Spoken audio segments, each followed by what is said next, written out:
Live. You're listening to Live with Men, the podcast. This is Men, the podcast. Karibu tena kwenye episode nyingine ya Men, the podcast.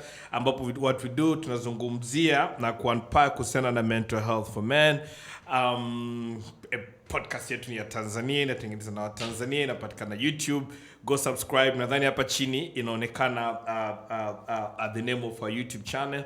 Please go subscribe and share it with everybody else. But then if unasikiza kwenye audio, it's pretty much everywhere: Spotify, Apple Podcasts, Boomplay, Audio Mac, YouTube Music now, and everywhere else. So just go subscribe, give us a rating, acha comment as well. Let us know what you're thinking. We are always seeking the ways to improve. So feedback is really important. We appreciate you. Vibaya mnoni at Men the Podcast on X / Twitter. Now at Men the Podcast on Instagram. Kuna mtu ananiambia, keep saying Twitter. There's no longer Twitter. There's no Twitter. So I'm out here to prove a point. X.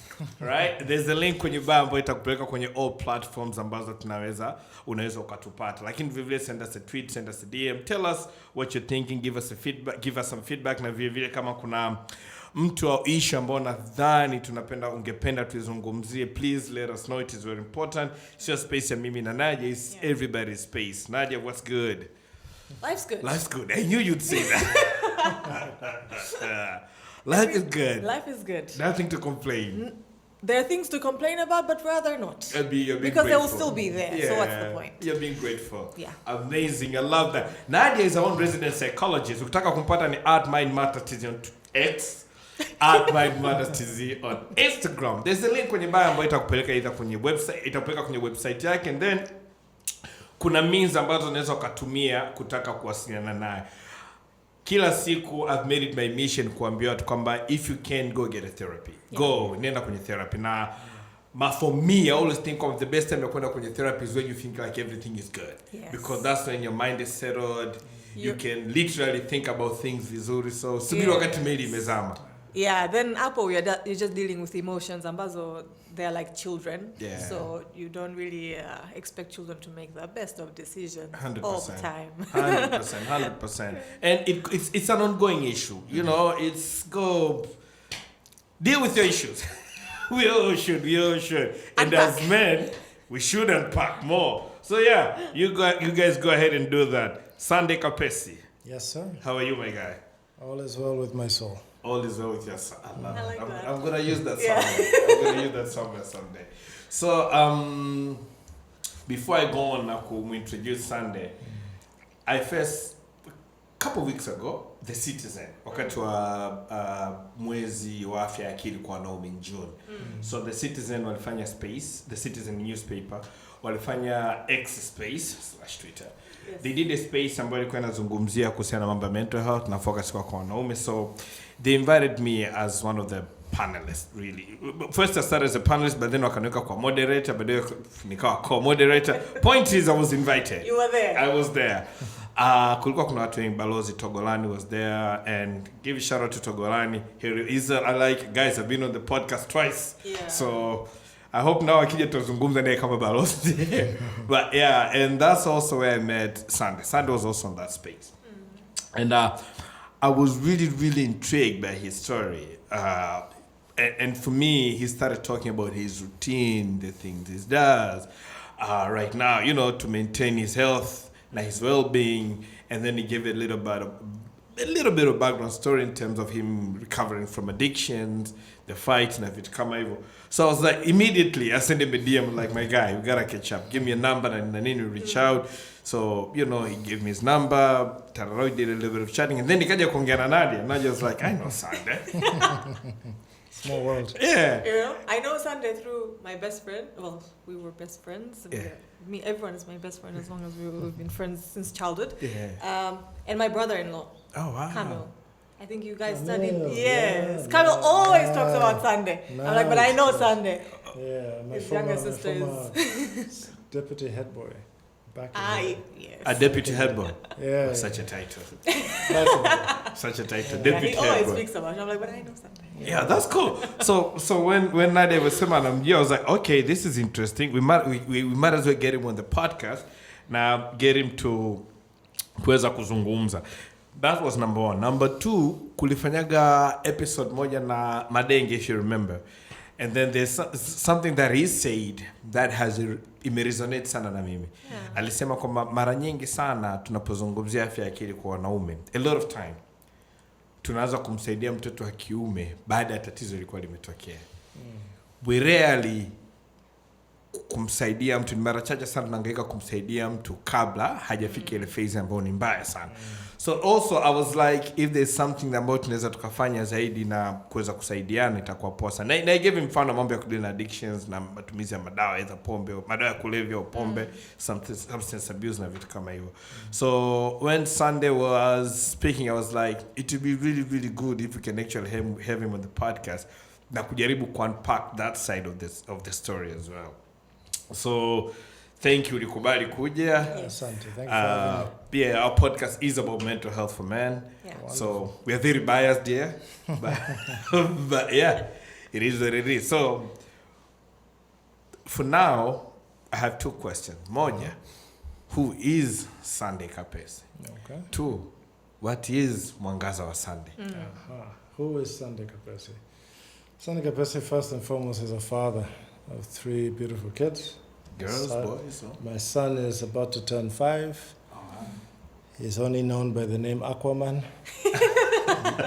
That's just how it is. His older sister is 5 and a half.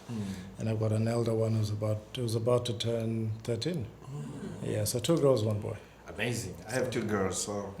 Wonderful. Yeah. So first and foremost, I'm a father. Oh, wow. Secondly, I'm a son. My lovely mother has really, really put herself out there to help me through my struggles. So I have to nimpe pongezo. Lazima nianze na mama, na familia, wadogo zangu, mama watoto, marafiki, ndugu, jamaa, and strangers I met along the way.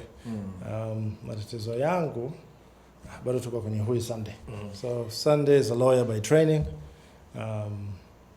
I've done business development. I've dabbled into startups as well. So I'm someone who gets bored very quickly, and I try to do different things. And what is Mwangaza wa Sunday? Mwangaza wa Sunday is a web-based platform.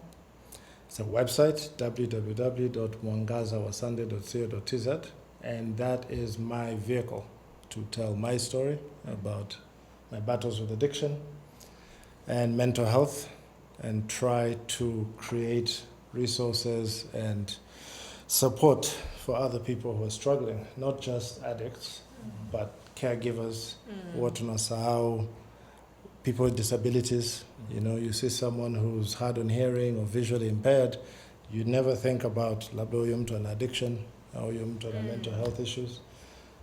So that's the mission of Mwangaza wa Sunday. And what I'm trying to do is onboard as many professionals. I'm hoping I can convince Nadia to join. I'll help you pitch. Yeah, you know, men need to support each other. I got you, my guy. Especially Waswahili. Yeah, Waswahili is not Saidian. Yeah. So, but you know, jokes aside, I try to bring as many professionals as possible. But also, I've realized there's an information gap. So I went to rehab over 2 years ago. I'm going to start my 3rd year of sobriety July 27th. So it's just around the corner. So this month is a big month for me. But my point is, when I came out of rehab, aftercare, take care of yourself, it's all theoretical. So when I used to go online to try and find different things, nilikuwa siwezi kupata jibu. And there was no one kumsikiliza nani anaongelea haya mambo other than professionals. So I thought, labda someone with lived experience can speak about his experience, and labda kuna watu ambao watajifundisha mawili matatu. But also it helps me be more accountable. The more people know my story, the more I can't narcissistically trick, lie, and do those things. So it actually helps me. And also I realized to get over the shame and the guilt and the embarrassment and the pain that I've gone through, that I've caused to other people, the only way to do that is to talk about it. So of course we live in a culture where mambo yanakaa nyumbani, which is, you know, you have to be sensitive towards. But at the same time, it's my story. And I figured, let me get ahead of it. And I started 2 years ago, ongea kwenye jumuia, ongea shuleni huku, nikialikwa pale, just small little groups. And then I made a decision earlier this year, and I said, you know what, this website, I've been working on it for about 6 months. Start before you're ready. Someone challenged me and said, Bana, it will never be perfect. True. Stop dilly-dallying. Answer to and fix it as you go ahead. So, like I told you earlier, my first live, so I do Instagram live using my own personal Instagram. Mara ya kwanza, my iPhone was horizontal. Siwezi kusahau. And one of the feedback I got was, hey, kaka, unajua haya mambo itakuwa yani simu kama hivi. Sisi tulikuwa tunakuangalia hivi.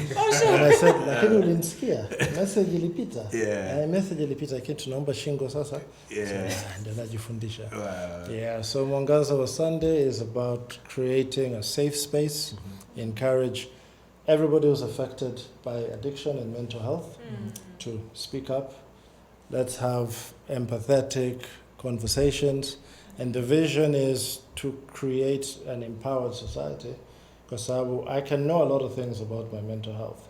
Lakini mama yangu je, bosi wangu, yule jamaa ambaye napanda daladala naye ambaye ananifahamu, I think it touches everybody. So that's Mwangaza wa Sunday. It's a web-based platform that's trying to bring as many people into the conversation. And I appreciate this platform, being invited to Men. Yeah, it's amazing you say that, because sababu, I think even it's like kuna similarities with your story and your thinking with how the podcast came up about. In the sense that she's a therapist, I'm a journalist. So we were talking like, what can we do? It's like, Michael, all you know is kutengeneza vipindi. So you might as well use what you know and get Nadia na akili yake put together, and then, you know. And that, I like what you said, kwamba get it done and then perfect it as you go. Ukiangalia, we've had some podcasts, some episodes about Kizia Sauti, you're like, hey, my guy. You live and you learn. Yeah, but then I think consistency has been one of the things about vimetuweza kufikisha hapa. So, like I said, thank you for coming here. And thank you for agreeing to open up a little bit. May I just add one other thing on Holy Sunday? Please. So, I like to introduce myself as a proud recovering addict. I wasn't always proud about my recovery because of the stigma that's attached to it, the shame that's brought to you. There are others who are embarrassed for you, with you. So as I've been speaking the last 3.5 months, I've realized there's a transformation. So I say, you know what? You are never cured from addiction. Yeah, it's lifelong. It's lifelong. So it's every day I wake up trying to do better. So I'm a recovering addict. But when I put it that way, it also sounds a bit negative. So I said, no, I'm a proud recovering addict. And my addictions were 3. It was alcohol use disorder, which is the right terminology, substance use disorder, and emotionally eating. Yeah, so I have to add that because 2.5 years ago, I was 124 kilograms. I was knocking on the door of hypertension. And that was because of 124. 6'4". So it was all, like I couldn't sleep. Nilikuwa sijui kwa nini siwezi kulala. Yani saa 7, saa 8 za usiku nimekereka, I'm angry, I can't switch off my brain. Agiza kitimoto. Na mimi naishi Boko. So ni mabodaboda. Yani nusu saa jamaa shafika na uweze kula kitimoto bila konyagi. Hapo una dawa za kulevya because yani akili yani is firing on all cylinders. So all that to say, those are my 3 addictions that they were not always addictions. Kuna stages, kama 5. But kuamua kwenda rehab ambayo nadhani tutaiongelea pia, hapo ndio nilianza kuanza kutatua tatizo lianza wapi and try to figure it all out. Na mimi ilikuwa very clear. Addiction is related to mental health. And my mental health ilikuwa inashuka. So the addiction was there. So so if we take it back to the beginning, right? How did it happen for you? Like, what happened? Let's say our focus really is mental health, right? Yeah. And tunazungumza mental health for men, and story yako is mostly with dealing with addictions, right? So, and I figure like a lot of time we might see triggers or we might not see triggers, right? If you know, you know kwamba these are triggers. But if you don't know, you don't know. You wouldn't know. You think kwamba haya ndio maisha yangu yalivyo. Na a lot of time waga kuna vitu ambavyo vinakupelekea mpaka kufikia hiyo tu. That's what I'm saying. If we go back for you. Unpack it. And let's unpack it. Okay. Yeah. So, two versions. Kuna the knowledge I gained from the first day I entered rehab that helped me look back. Lakini kuna pre-rehab. So labda nianze na pre-rehab. Yes, please. Without what I learned after. So 2020 mzee wangu alifariki. And until you guys were close? No, I mean I was the firstborn. He was the old school disciplinarian. He loved hard. He loved his family. He worked very hard for his family. I grant him that. But we had our frictions, like any other firstborn and the father. But my point is, up until that point, nilikuwa sijawahi kumpoteza mtu yoyote maisha yangu ameni karibu na mimi. Nilikuwa kwenye misiba ya wengine. So that happened. And that same year, I also lost a very close uncle. So those two really impacted me. Lakini nilikuwa sifahamu that I was grieving. I went into firstborn mode. Saidia kila mtu hapo hapo. I have a young family as well. And I was unemployed at the time. So when I look back, I go, okay, mzee kufariki na uncle kufariki na hapo hapo sina kazi. And I was living off my savings and I had a young family. Hapo ndio nafikiri my alcohol use and my drug abuse went from regular usage to full dependency and addiction. Were you on drugs before that? I was recreationally using drugs. And everybody thinks yani kutumia bangi au unga or whatever, automatically you're addicted. That's not the case. Yani na wale nilikuwa tumii na watu. Ilikuwa sababu kitu nafanya mwenyewe, mwisho wa siku niko nyumbani nimetulia au na kesha ofisini. It was actually recreational. Hiyo ilikuwa kwenye substance. Alcohol was even more recreational. Nafikiri hata leo ukimuuliza mtu yote, mwae kumuona Sanda amelewa, wachache watasema nimelewa. But 2020 it spiked. So mimi story yangu nafikiri inaanza na majonzi, grief, and I was unaware of it. Na pia my relationship at the time ilikuwa inaanza kuyumba. So nyumbani kukaa hamna amani. So what do I do as a man, like any other man? Bana nachelewa kurudi nyumbani. Kesha Coco Beach or wherever, tafuta party hapa na pale, fika nyumbani, lala kidogo, amka, ndio tafute maisha. So for me, I think grief was step one. However, sasa nihame sasa kwenye rehab, what I learned in those 104 days, I did not know I suffer from anxiety. Nilikuwa sijui. I did the Beck's test, anxiety test, depression, suicide, ADHD. I did all of those. Na nilipata division 1.3 kwenye ADHD, attention deficit hyper disorder, and that one was wow. And unasoma results mwenyewe, unasema tick, ndio mimi, ndio hii AI inanifahamu hata kuliko mimi. The ADHD stood out. The anxiety stood out. The depression stood out. The grief stood out. And I didn't even know I had insomnia. Nilikuwa naweza kwenda siku 4 bila kulala, which now feels crazy. Lakini nilikuwa naweza kwenda siku 4 bila kulala. Lakini hapo utaamka asubuhi, paka watoto labda asubuhi wapi. I was a dead man walking now that I think about it. So in rehab now, unpacking, talk to a psychologist every day, psychiatrist every day.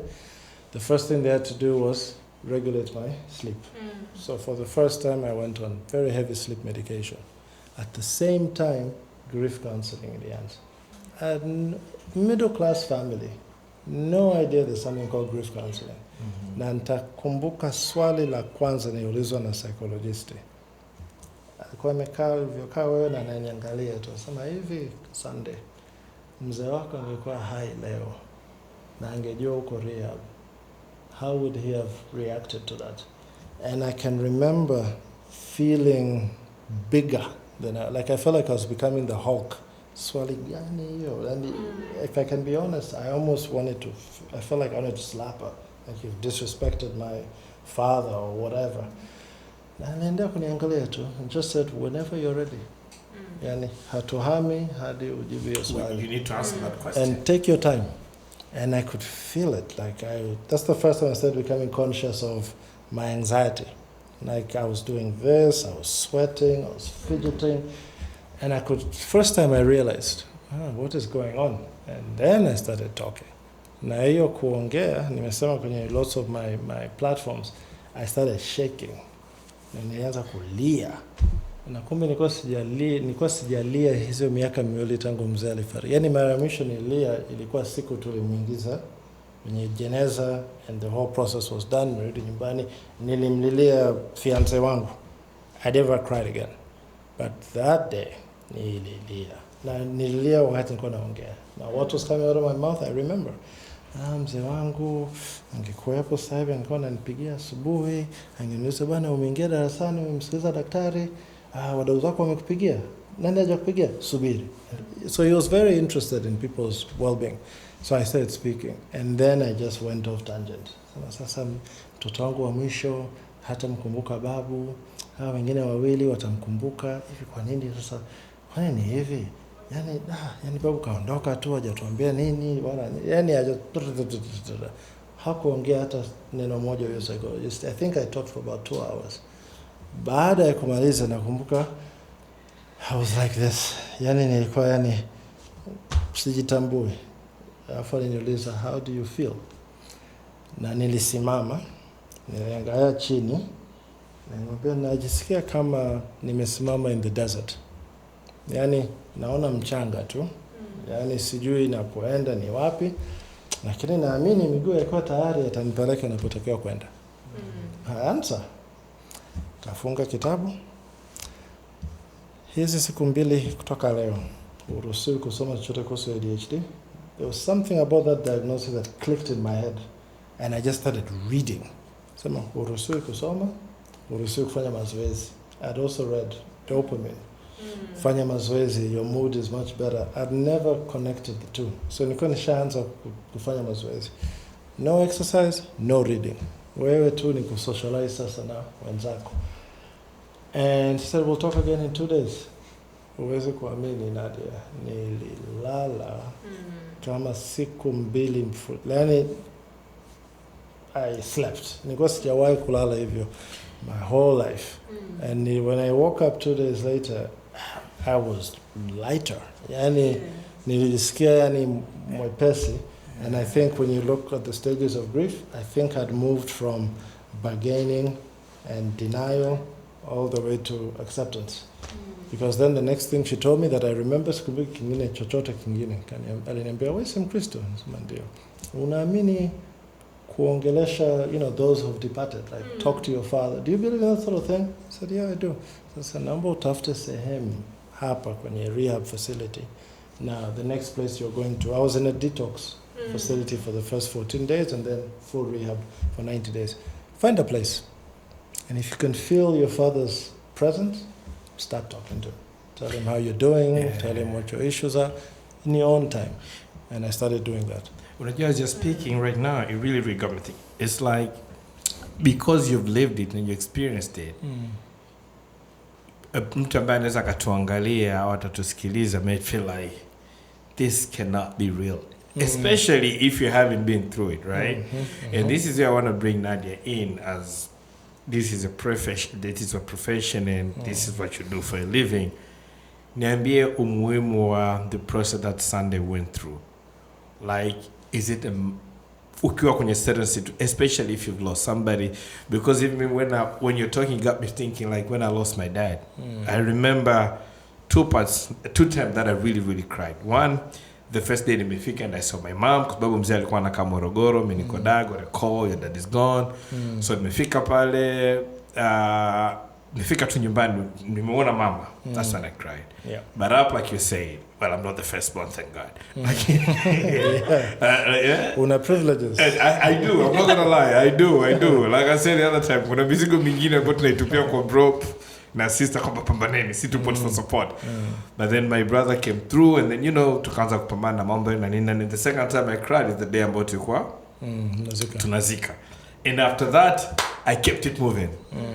But not a single day has passed where I haven't thought about my old man. Like hakuna, it's been 10, 11, 13 years now.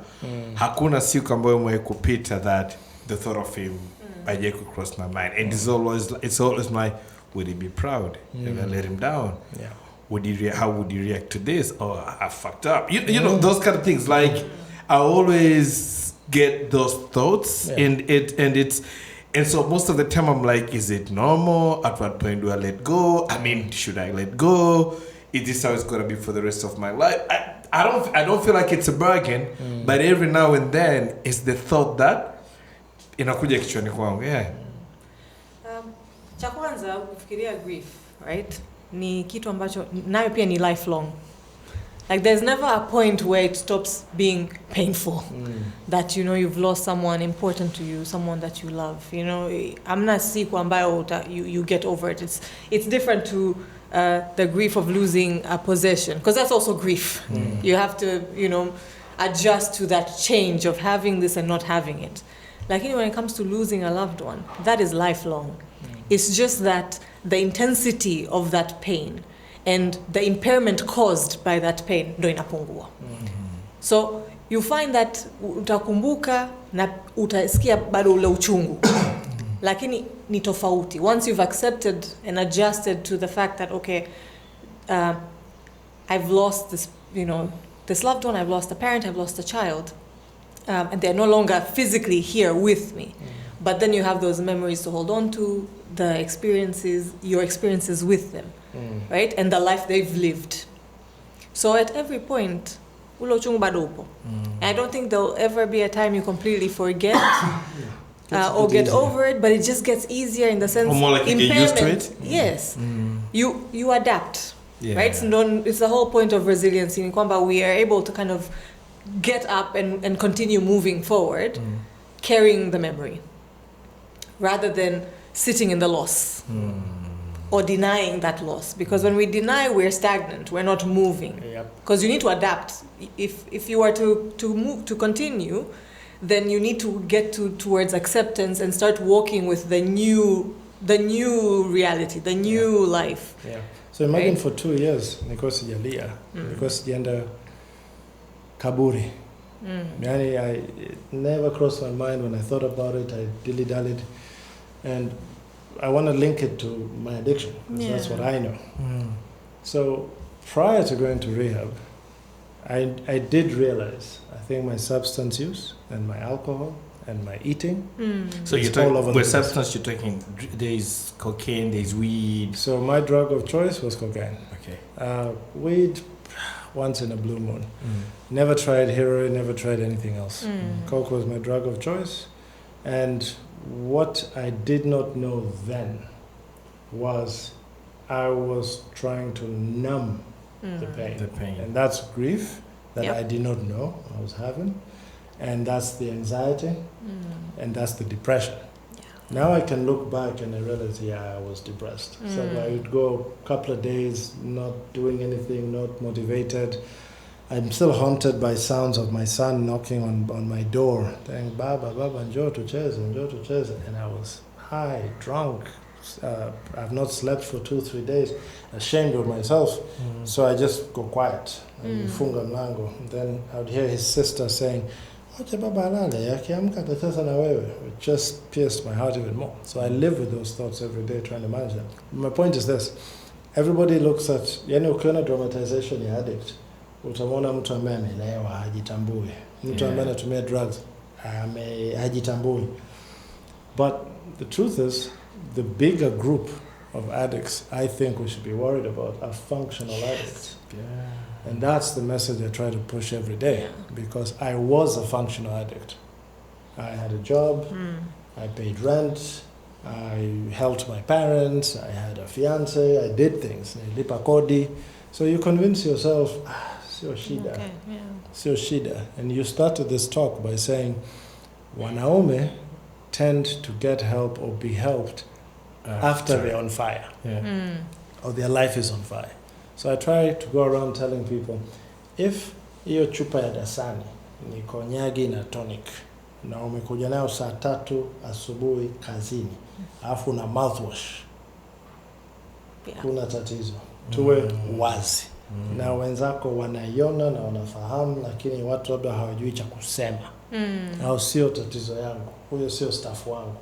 You give yourself 100 reasons not. Mimi nashukuru kwa sababu nina marafiki ambayo walikuja pamoja na mdogo wangu na my ex-fiance, and they did an intervention. At some point nilienda kwa mdogo wangu, nilikuta marafiki wako pale, kaa hapo. Kuna tatizo. Mimi nakupenda dada yako, mimi ni kaka yako nakupenda, mimi ni fiance wako nakupenda, there's a problem. You still using? I said, yeah, I'm still using. Do you think it's a problem? I'm like, what am I doing here? And you get into defensive mode. I remember. And now you realize you feel disrespected. Yeah, I was taken by surprise. That's a hit or miss, huh? Kuna watu wananyanyuka na wanaondoka na waoni tena. Yeah. But I remember thinking, I love my sister, I love my fiance, I love my best friend. I will sit through this. I can manage. Let's see. So Jadliana, and we came down and they said, now we have to involve mom. Sitaki mwambie mama bado ana majonzi. The choice is not yours. Kama you'll not talk to me again, that's fine. Moyo wangu is clean, but mom needs to know. It's like, tell mom if you want to.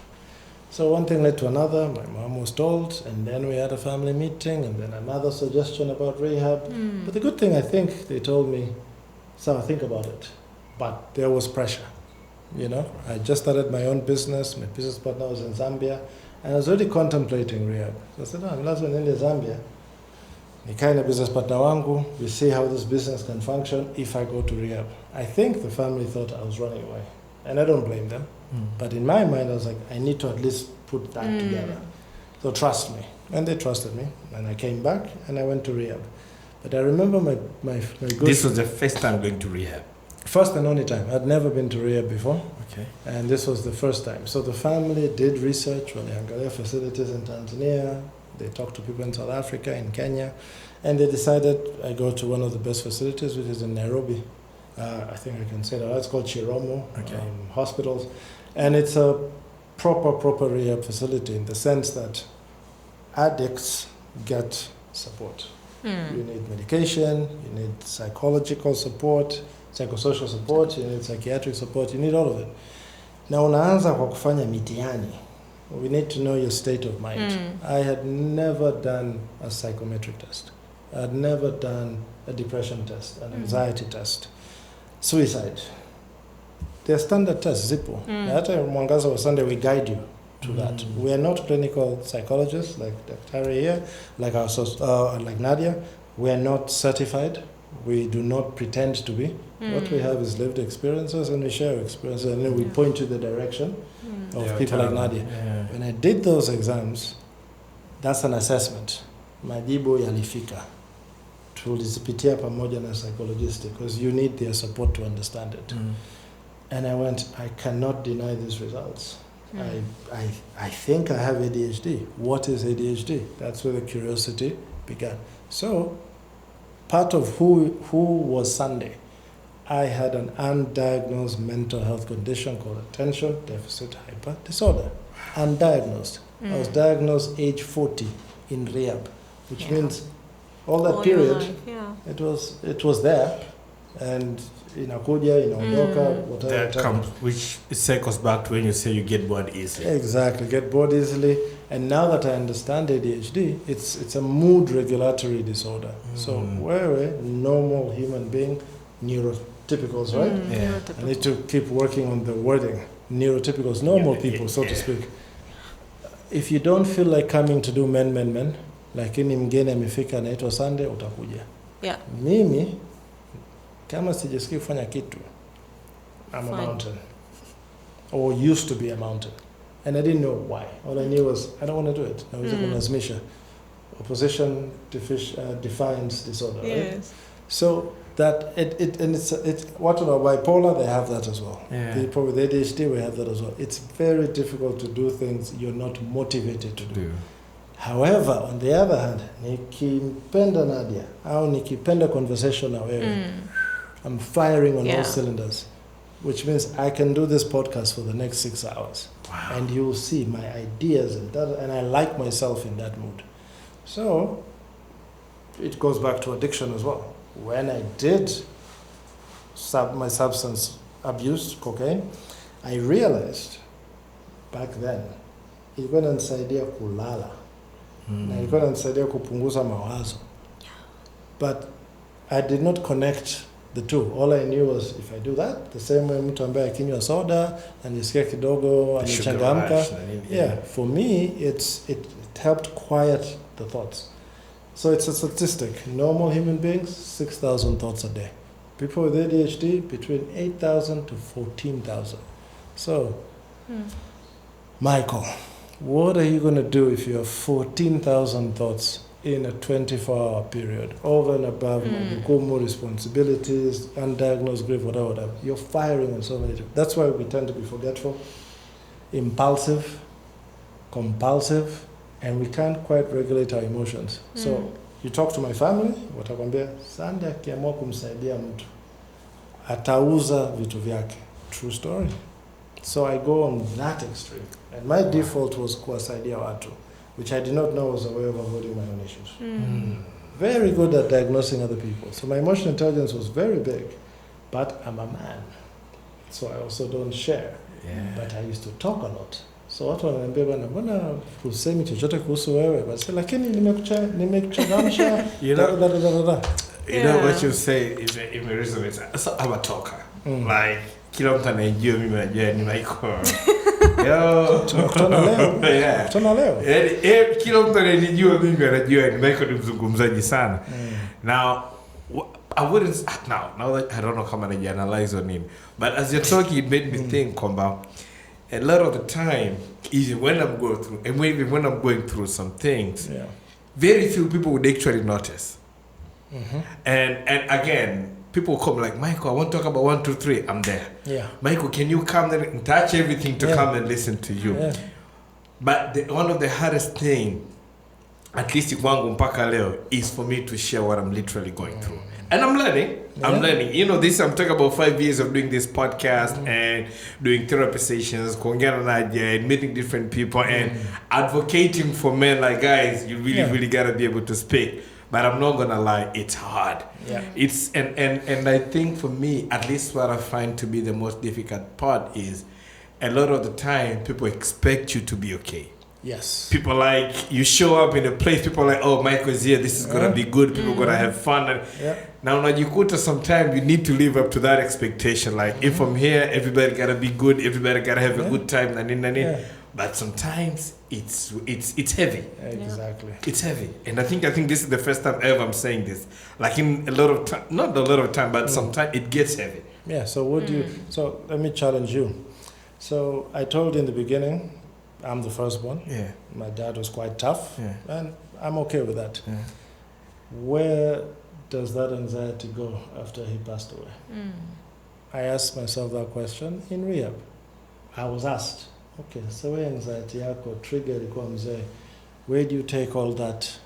And I realized, that's why I was using drugs. One reason why. That's why I was drinking. That's why I was partying a bit too much. Because that person that I have issues with, that I have not quite resolved, is no longer there. So where do I take it? You turn to negative coping habits. Moja ni pombe, mwingine ni betting. In fact, at Mwangaza wa Sunday, I try so hard. Kumbia watu nikitamka neno addiction, bora nianze na zile ambaye sina mimi. Because 80% of addicts is alcohol use disorder. The other 20% is everything else. Lakini kuna sex addiction, kuna masturbation, kuna kudanganya, kuna kuiba, kuna chaos, kuna gambling, kuna betting. anything that overpowers you Yeah. is an addiction. But Kuna coffee, kuna nicotine, kuna bangi, kuna shisha. But I think somehow now this is the part about culture comes into play. I think we've and I'm talking about culture yetu kama Tanzania.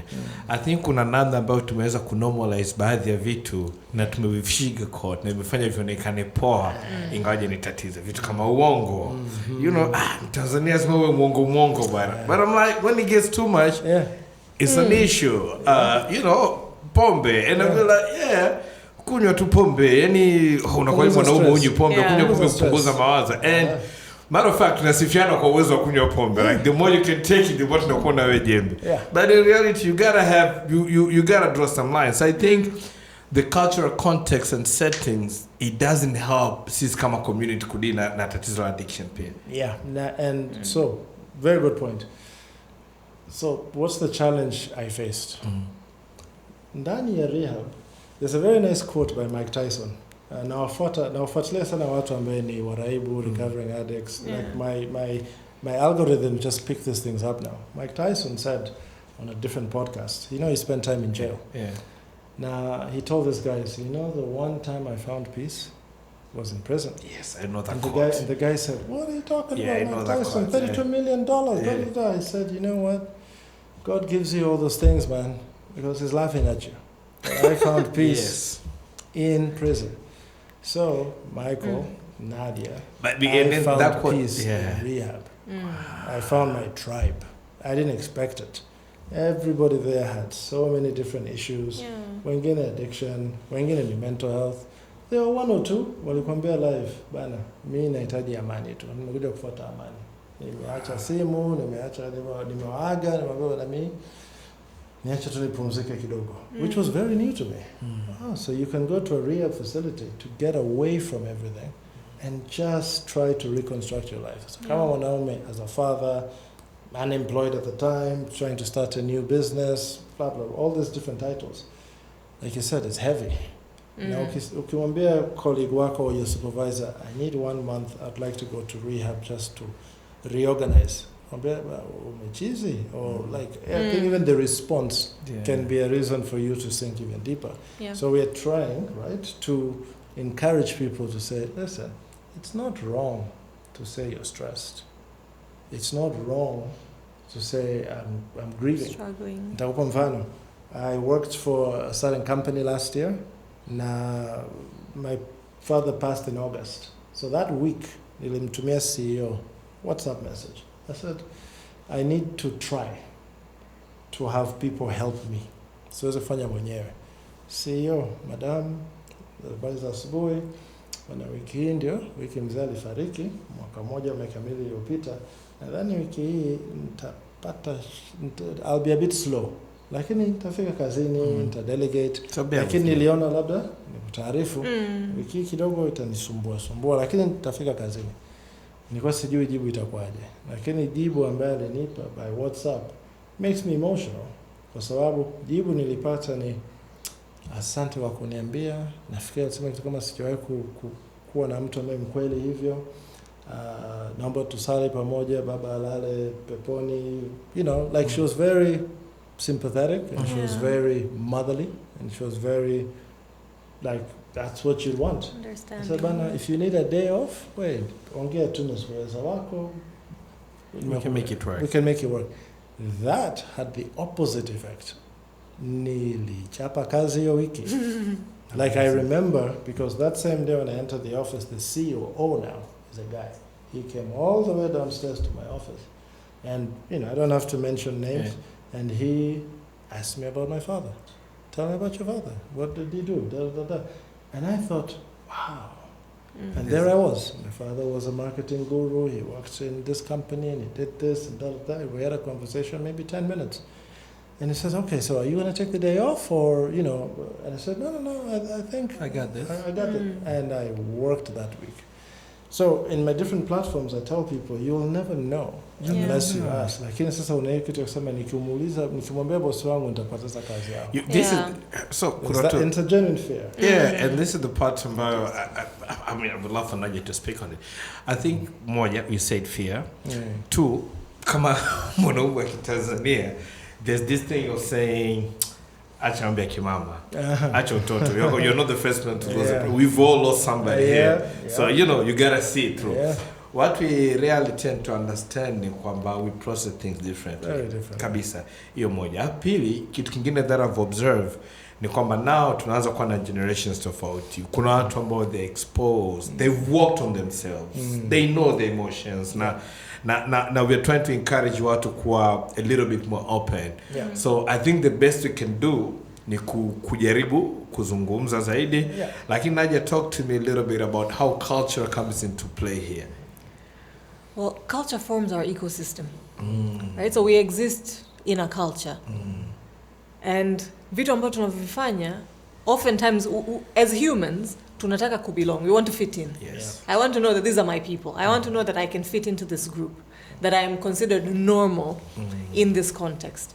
So whatever society or the culture we exist in says this is what is normal, we strive to project that is who we are. Issue na hiyo ni kwamba as humans, kwanza you're normal, you can't have a full spectrum of it. People just pick and choose the most, the top, the list. So kuna vingi ambavyo hatuviongelee kusema kwamba pia hii ni normal. Lakini wote tunajua ni vipo. Right? So there's a full spectrum, a full range of human experience ambayo in our cultures, in our societies, hatuviongelei. Na kwa sababu hatuviongelei, what we feel as an individual standing outside is that this is the culture, ndo kitabu hichi hapa. This is what I'm experiencing. I don't feel safe kwenda kushare. Kwa sababu hakijatajwa pale. Nitaonekana mimi si fit in. Nitakuwa ostracized. Right? I'll be rejected. And then where do I go? Rejection. Right? From ukiangalia basic human need is attachment needs. We want to belong. Kwa sababu that's how we get our needs met. As a child, you need to fit in with your parents so that they can meet your needs. Mamako akulishe, akuvishe, akusafishe. So you conform. Right? Exactly. Right? You get into the workspace, I want to be accepted. This is where my needs are met because my income comes from here and this is how I meet my healthcare needs, my shelter, my food, my clothing, and etc.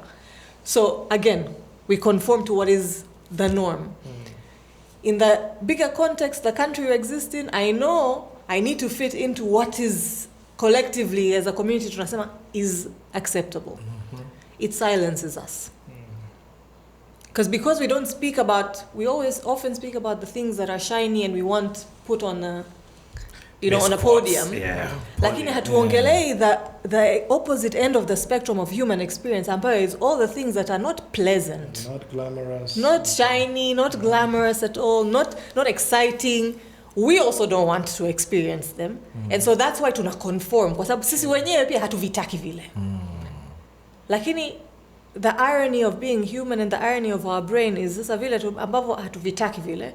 And we are actively working against ndo vile sasa tunavi. It's like you manifesting it. It comes more and more. Ndo vinakuja. I think our lives, everything that happens to us every day is constant character development. I know people say this as a joke in relationships. That was character development. Like me, I say embrace those relationships because you get to learn about yourself and you get to work on yourself. Every stage. So it works against us. And culture, the norm, what we normalize, continues to stay the status quo. Kwa sababu hata sisi personally, we also don't want to have the experiences that are not pleasant. As humans, we're drawn towards pleasure and averted from pain. So we seek pleasure, we want to avoid pain. Lakini sadly, human experience is about suffering. So my relationship with pain has changed. It's changed dramatically. So now I feel when I am in pain, there's something for me to learn. Yes. I'll give you very practical examples. Today is Saturday. Uh-huh. I think Thursday, I sent a message to the nanny saying, the kids will be home by 5:30 kwa mama yao. Nitapita baada ya kazi ili niweze kuwaona, nicheze nao, niwalishe, something that happens from time to time. Nitamtaarifu mama watoto. Taarifu mama mtoto, same message. I know she's busy, having a very busy week. So that was saa sita. I went about my business. Hiyo saa 11:30, saa 12 nimefika getini. Fika getini, hodi. I get a message from the nanny saying, mama watoto ametwitter where she is, ili watoto waweze kuona marafiki zake or something. So messages were lost in translation. Communication breakdown. Now what do I do with that? I haven't seen my kids in 2 weeks. I've been busy doing all these different things. I really wanted to see them. Nina safari nakuja weekend. So now I'm in that, I'm tense. I'm pissed. I'm angry. And nowadays, I verbalize it. I say it to myself. I recognize I don't pretend. Yeah. I'm not going to go bias. I used to take 5 sodas a day just to show you how much I needed that mood to change. What do I do? From their gate, hadi Tenkibovu, ni kilomita 1. I told you earlier, mimi natembea 2 to 5 kilometers every day, unless I'm sick or it's raining. Tembea hadi Tenkibovu, and I am fuming. Yani, I want to see my kids. Mtoto mbona hajapokea simu, yeah, I'm tense. Fika pale, Panda Bolti, all the way till Boko where I live. I haven't told you, I run half a marathon every second week. I have run from Mbezi all the way till Boko nyumbani kwangu, 32 kilometers, because I was angry. So I said, nowadays, I need movement. Kufika pale Chama is 3 kilometers to my gate. When I enjoy boda driver what, I walk. I walked it, and as I was walking, and this is now sunset, 6:37, I start to notice nature around me. And I can feel my tension is reducing. By the time nimeingia getini, nimetembea kilomita 4. I'm tired, I take a shower, nakula. By 9 o'clock, Tired. Spent. this story has different parts. 5:30 a.m. nimeamka. Nimepata message from a friend I had recently met, who I met that day, hiyo Jumatano. Na huyu dada akanitumia message, were you able to see your... So nimeona huyu dada afu nimeona kwa watoto wangu. Were you able to see your kids? Na uweza fika nyumbani salama. I just wanted to check in on you. Kuanza Alhamisi yangu with that message set the tone for my day. Kuna mtu sehemu ananijali. Na sidhani kama anafahamu how much I needed that message. Because I didn't. So I said, no, sikufanikiwa kuwaona. Walikuwa na mama yao. Na nashukuru umenijali. Na utaka kujua kama nimefika salama. Wewe je, ulifika salama? My whole Thursday was different because of that message. So I try to spread that message now to people to say, yule rafiki yako, yule mwanafamilia ambaye hujiongea naye muda, surprise this person and just call and just say, bana unaendeleaje? That can be the difference between someone about to commit suicide. I've lost 2 friends to suicide this year. I've lost 2 people to drug overdoses. One of them a month after I left rehab. My roommate. That was a very bitter lesson that kuwasaidia waraibu and people with addiction and mental health, you will lose more people than you will save. But it was also a wake-up call. And this is why I always say kwamba we need to learn to be kind to each other. Kwa sababu you just never know. This is why I also have issues with internet bullies and people you don't know. You feel like you can say, no. That has been my any kilio chongi kubwa, guys. Let's just try to be kind to each other. You never know what a person is going through. You never know if they had a shitty day or not. You message yako either is I can make somebody's day or break. Kwa yani we should just learn to be kind. I want to pivot a little bit na kutoka na kuongea kuhusiana na the mindset that we have about rehab. And again, maybe it's culture. Maybe it's because Babu and Nadia, maybe you can speak more on it. But kutoka mitaani, a lot of people Tanzania kwamba if you go to I think you know where I'm heading with that. Very well. Kutoka mitaani, a lot of people tunajua kwamba Talk about it. Kutoka mitaani, I think watu wengi tunajua kwamba ukienda rehab ni lost cause, ukienda rehab ni mateso. And again, ukienda context ya Tanzania hatuna good rehabs. Na ukienda rehab wewe ni mtu ambaye yani jamii imesha kushindwa kabisa. Na ukitoka rehab tukae tu yani basi, lakini vile vile tujiandae kukurudisha kwamba ukishaenda rehab wewe ni kwamba utaenda tu kila siku. Is that hiyo ni perception ya kweli Nadia before Sunday comes in ambaye ameishi huko? So those are the perceptions ambazo ziko kwenye community. Yeah. Right? Na kama ulivyosema, in our context hapa Tanzania, to be very honest, I do not feel I can call any establishment that is being called a rehab in Tanzania a rehabilitation center. There is no rehabilitation taking place. Rehabilitation is how do we facilitate you reintegrating back into society, into your society, into your niche, right? Lakini hapa kwetu it's more, ndio maana hizo perceptions zipo kwenye community yetu, kwa sababu what is formed here ni kwamba tunakufungia mule, you deal with your demons. Right? Good luck. Like throw you in the deep there. Boom. Tutakuombea. From outside, removed from your experience. Wakati, as I said earlier, we are social beings. We exist in the community. So uwezi ujua wewe Michael sababu ya kwa nini Nadia is an addict. Or you as Michael, you are the one maintaining Nadia's addiction. Or you are facilitating it. Yep. Right? So as a family niche, the bigger, expand a bit, the friends, the community around us, our church, our mosques, and etc. Wider community, the government, the systems in place, all of us. Addiction is not an Nadia problem. No. It is an us problem. Yep. We all play a role. Yani sijai kufanya kazi na mtu yoyote who is dealing and working through addiction ambaye sijaona mkono wa different people there.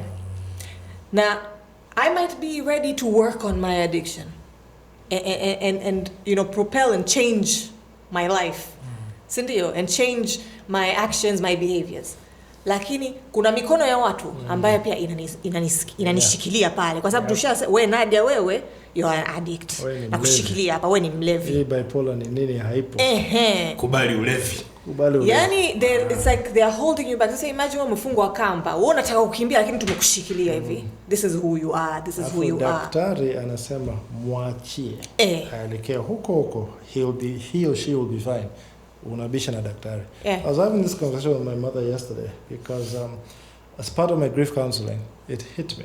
So I'll say different things. Ya kwanza, I was there the night before my dad passed. I go hospitalini, nilienda kulala pale, keep him company. And I did something I'd never done before. I was able to tell my father I loved him. It was a very big deal for me. Yani maisha yangu yote, I watch movies, nasoma vitabu. I'm a hopeless romantic. I write poems. I don't care what other men say.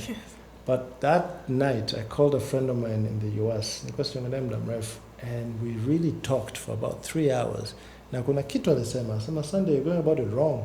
Wanda uambia babako, I love you for him.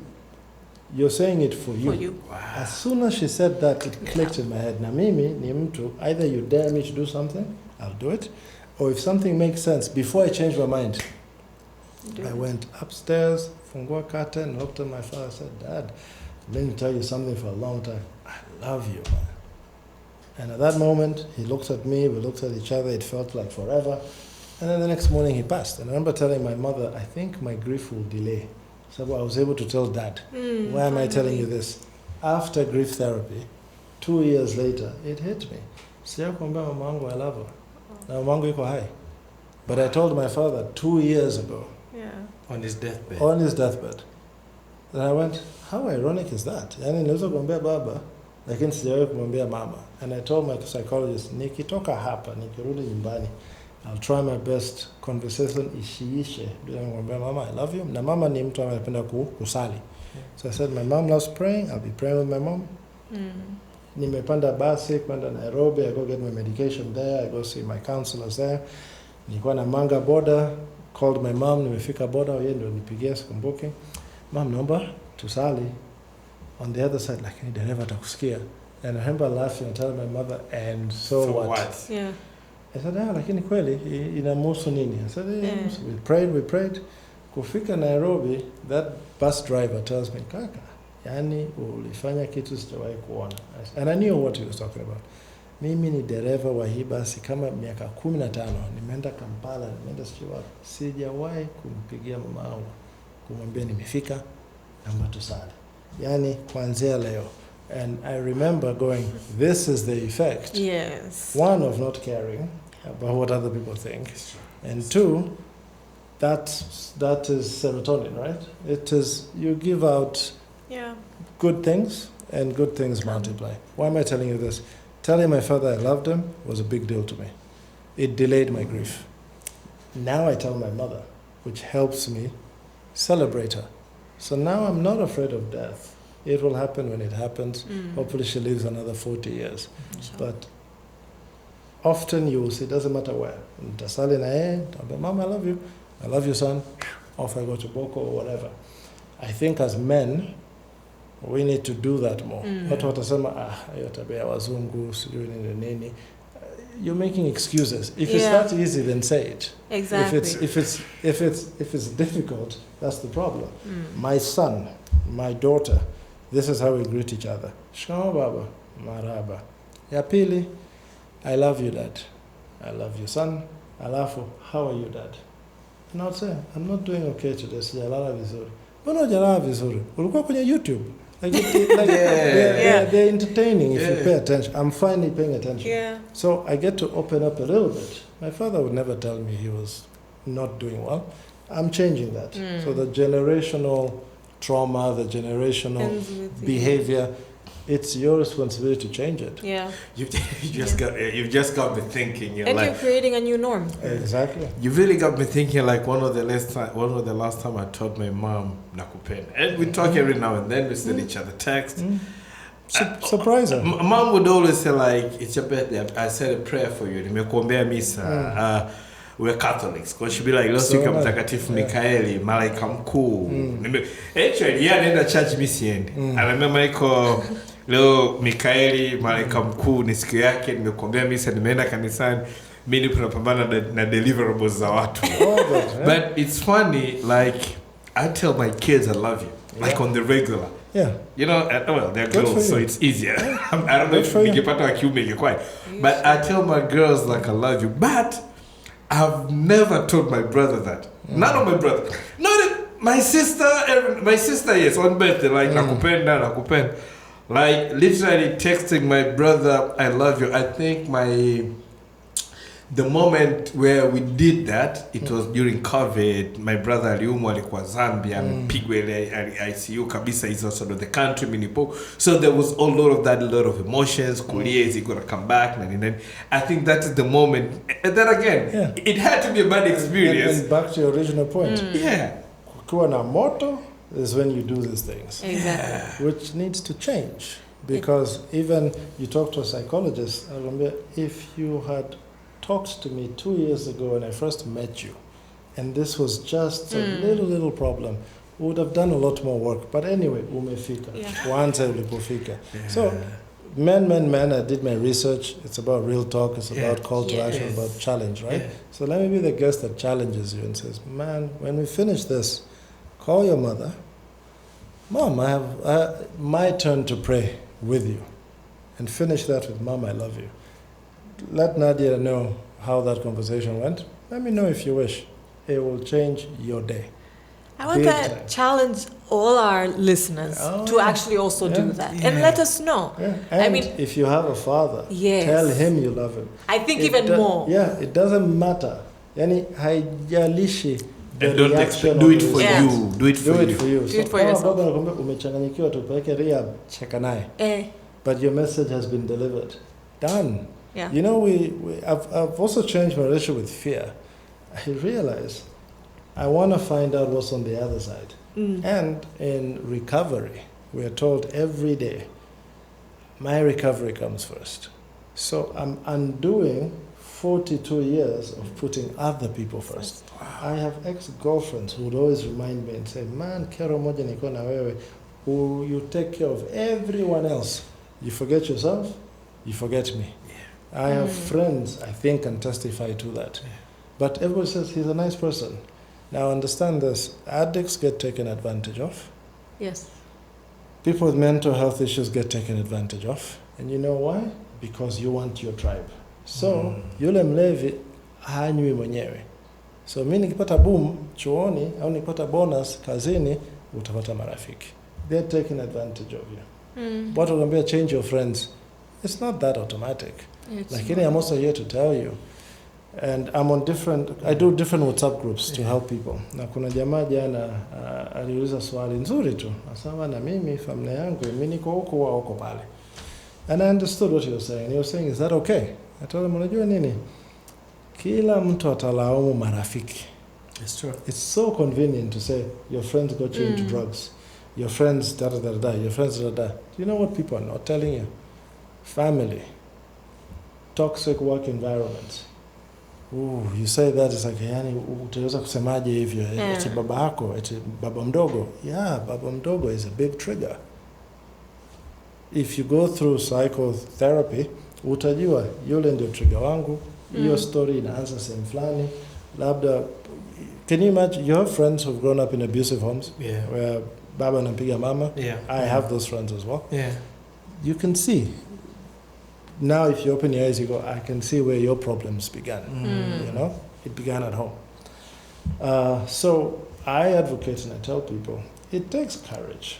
But if your boss is not a good person for your mental health, and it's the reason why you're drinking and you're betting, maybe you need to reevaluate whether you should be working for that person. Yeah. Sometimes nahitaji kuishi. True. Yeah. But you know what? You're smart. You're resilient. Una watu, una marafiki. Is this job worth it? Is it? And then family. Lakini wananihitaji. Do they really need you? For 104 days, I was in Nairobi in Limuru.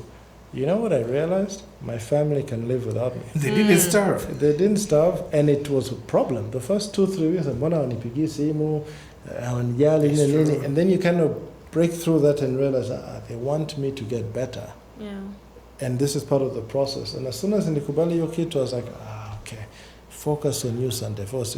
But what they don't tell you when you leave, if your girlfriend is a stressor, if your sister is a stressor, and let me put it differently, sio huyo mtu, it's the relationship you have with them. You have with them. Yeah. Because there's you and there's them. I have my role in the end of my relationship that I have to own. She has her role, whether she admits it or not my decision. So it's the relationship that is a problem. Now, ukishajua hiyo kitu, why do you keep going to that relationship? I think, just you said it, you made me think. I think a lot of time we also, a person might say, yes, I take my part. I take part yangu responsibility, but you should also take yours. But I'm like, who said that they should? Kuna wengine, they're like, if that's how you feel, cool. Like, I don't see myself as the problem. And you know what hit me right there? Ego. Now I know what ego is. Yeah. So as soon as you say, I take my part, lakini, you've That's already ego. erased what you've said. Yeah. The second time I said, pole, lakini. You've Erase the already erased the pole. If it's pole nilikuumiza, pole nilikuibia, najua nimekuingiza kwenye matatizo, naomba unisamehe. And you make peace knowing that kama atakusamehe, sawa. If it's conditional, sawa. If there's no kusamehewa, It's okay. it's okay. But it's a process. Even till today, I'm still learning that. Nadia will tell you about the 12-step recovery process for any addict. It's a daily thing you do that is faith-based, very personal.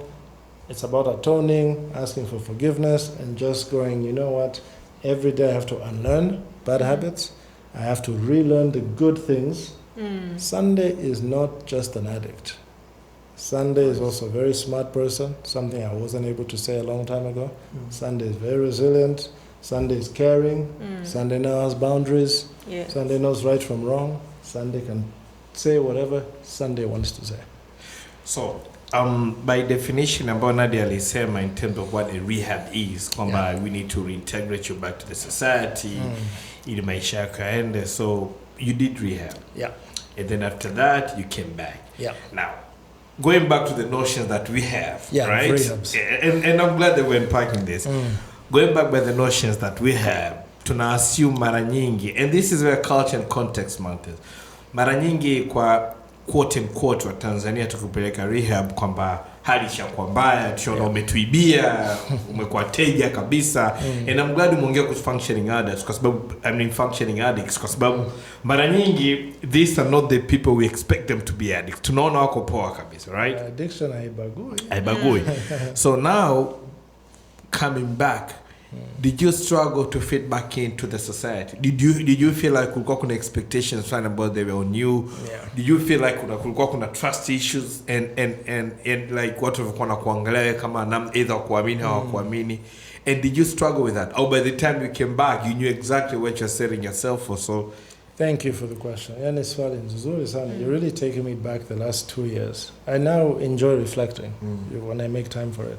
So I'll answer the first bit of the question. You have what they call sober houses. We have a lot of those in Tanzania. By the definition, sober house. So in that house, you are sober. How are you sober? Hamna sigara, hamna pombe, hamna gambling, hamna betting, hamna whatever it is with the addiction. So to Nadia and to myself, the question is, so you've kept the addiction out. But the question is, what led that person to the addiction? Is it a mental health issue? Is it a life issue? What is it? And you know who unpacks that? The psychologist, the psychiatrist, the addiction specialist. They unpack that with you. Asa, if you don't have those people, basically you've been locked in there for 3 months, unanenepa kama ulikuwa membamba, utapungua kama ulikuwa mnene. Wanakunyima vitu ambavyo. And that's forcing you to, it's called dry sobriety. You're just cold turkey. Yeah. So what do you think happens as soon as you leave? Going back to... Exactly. Yani I was with people in rehab, yani mtu tulikuwa tunachekeshana. Namwambia bana, kwetu kulikuwa naingia studioni ile baba pale. My second time in rehab, yani sijui kwa nini mamangu hakunifuata. Yani like he said, and let me tell you why I found peace in rehab. Let me tell you, there's nobody honest in this world like an addict who has admitted their addiction. Yani utacheka, utalia, and you will envy that person. Because when someone tells you, I beat my wife, na sikumbuke, means they're blacked out. Alafu mwana huyo mke anakuja the next day to offer support. So you see a lot of grace involved as well. So wewe unajiuliza, how can I forgive myself when I've done so much damage? We used to have bosses come into the rehab facility to check on their colleagues. And then would have a sit down, huyu boss anaongea na sisi wote tunasali, and you go like, wow, your boss is paying for your rehab. In Kenya, National Health Insurance pays for government workers. And I think, you can't quote me, but I think you can't fire someone for coming to work drunk. In a trigger, swali kuna tatizo, wewe kama employer, mpe hiyo msaada. A lot of other countries do that. I hope we do that someday. South Africa, I know Western companies that have branches, they will give you a psychologist. My point is this, we have sober houses here. We also have psychiatric wards. Muimbili, Lutindi. And a psychiatric word means what? It means, kweli, your mental health has really deteriorated to the point that you're institutionalized. Hapo sasa ni medicine. It's less psychology. I think it's more psychiatry, which is the medicinal part. You know what the answer to all of this is?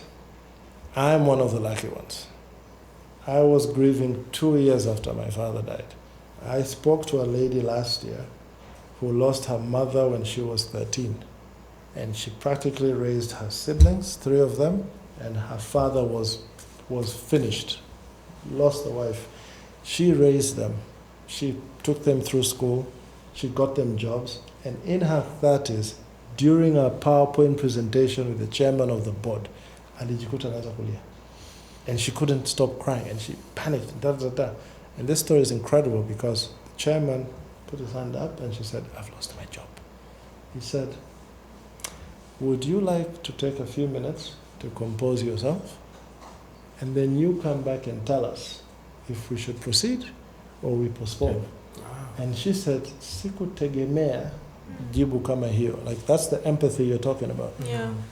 And she said, may I have a few minutes to go and compose myself? And he said, hamna mtu anaondoka hapa. Tunamsubiri Nadia arudi. Atuambie hatua ambazo zitafuata. That's empowering the person to say, I am not judging you by whatever is going on. but let's work together. She came back, said, I'd like to continue. Continued, Maliza, standing ovation. She started crying again. She thought, oh my God, what is going on?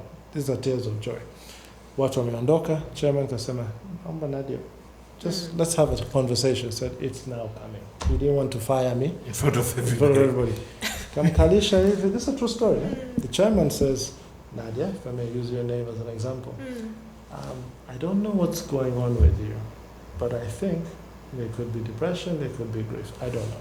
But I'm going to tell you something no one in this company knows. I am a recovering addict. I have not had a drink for 35 years. I talk to my psychologist every month. Here's his card. I will pay for those sessions should you wish to take them. But I really urge you to at least have one conversation and we'll take it from there. Otherwise, great presentation, great comeback, incredible. She got that help 6 months later, got promoted. Wow. She's still seeing that psychologist today, and the diagnosis, grief. 20 years later, maybe 2 years later. Now ask yourself, if I did not go to rehab, where my life was at that time is what we call step 1 of addiction recovery.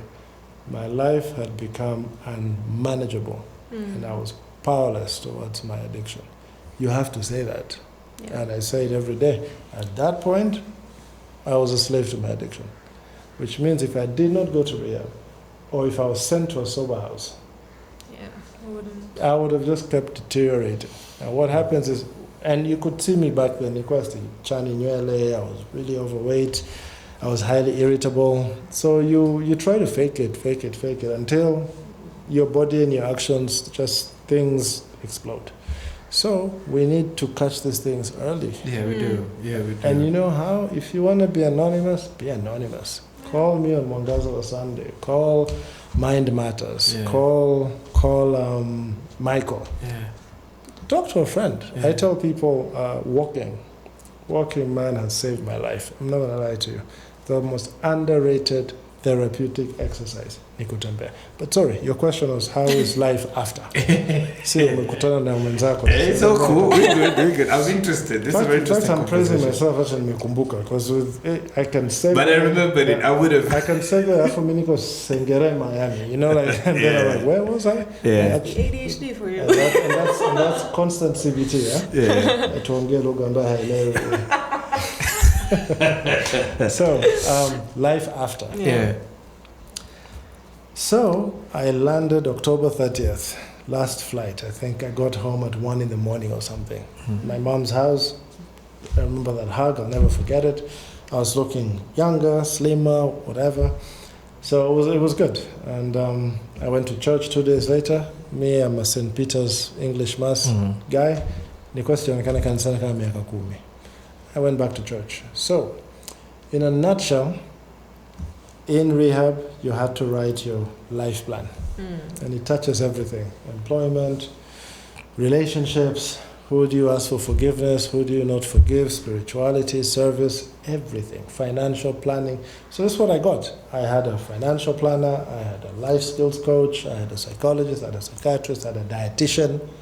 Yeah. All of these people worked with me for 104 days, over and above YouTube videos, live chats. So you're given the tools.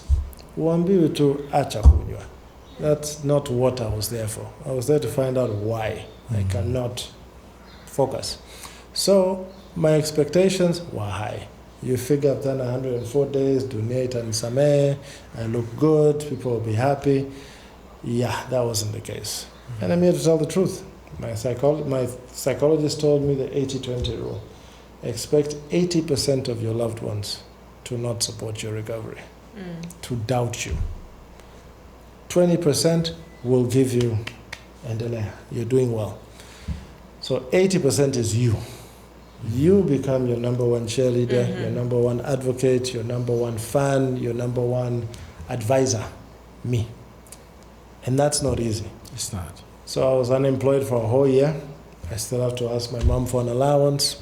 Thank you, Mom, for all those allowances. But that means I had to swallow my pride. Panda dala. Tembea, you said you see me in Bezi. I think I've walked many parts of the city and I love it. That's how I could live. But I remember one guy, tulipishana Salenda Bridge, unakata Stanbic. So kuna bus stop pale. Yeah. Nice big Ford Ranger or something. We all know him, he's a very proud guy. Sande, kumbe ni kweli, unatembea mjini? Bana, sisi washikaji wako bana, si tuambie tuchangie ununue IST bana, unataabisha. Like he was making like he's joking. But you're not joking. You're actually kind of insulting me. Yeah. Now, any recovering addict right from rehab, you're very sensitive. No one tells you that. It's a very real fear. My answer to him, I said, bro, very nice car. Kini, that money you want to contribute, why don't I give you the name of our executive director? I'm on the board of an NGO that works with street kids. We do a lot of good work now, watoto yatima and street kids. That money you and the boys will come up to, si ungepeleka watoto yatima, wapate msaada. I have never seen someone drive off so fast. And I don't know where that answer came from. And I felt, that was a good answer. I wasn't angry, I wasn't pissed. And I was like, okay, and I started realizing, okay, I will get hit. Yeah. Before I did the Citizen X Spaces, I posted it on my WhatsApp status. A friend of mine wrote to me, bro, what watakucheka if you keep talking, your mental health student, and they don't take you seriously. I didn't take that to be malicious criticism. I took it to be, hey, just be mindful what you say. That's how I chose to see it. 2 years ago, Jamii is trying to. So you evolve. The more you tell your story, the more you understand my place. So this was my first experience. Other people trying to tell my story. Wow. So it's true. People can still remember me for being drunk, for using drugs, for lying, for borrowing money. Unfortunately, we look at people through their mistakes, our fears, and you don't let go of it. I'm trying to change. Change is not easy. It's a daily thing. I've made many mistakes. I've had lapses. I haven't relapsed yet, but I've had some lapses. But I've come to understand my 3 kids, especially the 2 younger ones, because they're in this country. When my son and my daughter see me, you know how it is. They're just happy to see that. Yeah. So I told myself, I need to start looking at myself the way my kids look at me. That is a process, because I know the damage I've done, but I need to live with it. So I tell myself, the way my son's happy to see me, but just a football. My daughter is like, let's do this, do that. I look at my life through their eyes. I wish others would see it that way. And I accept that some won't. And you know where I get my constructive criticism, my constructive cheerleading from? 80% of the time from strangers. I think because strangers don't know your history, I think they see you now, they see where you're going, they listen to where you're coming from. Man, every stranger who's called me, messaged me, now shukuru. Like that lady on Thursday morning, 5:30. Salama, how's it with your kids? Thank you. I always tell people, Kwambani, I think the nicest people in the world, I find them at the gym.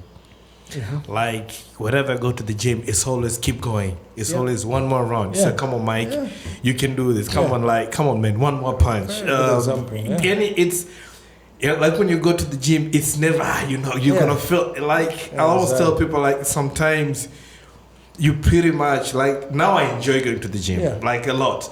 And for me, it's always come on, man. You're not where you were yesterday. Remember, you're sweating. Yes. You're feeling pain. Yes. You're not at your best, but someone's seeing your effort. That's the thing. And that is what we get from Alcoholics Anonymous, Narcotics Anonymous, all these little groups, my psychologist.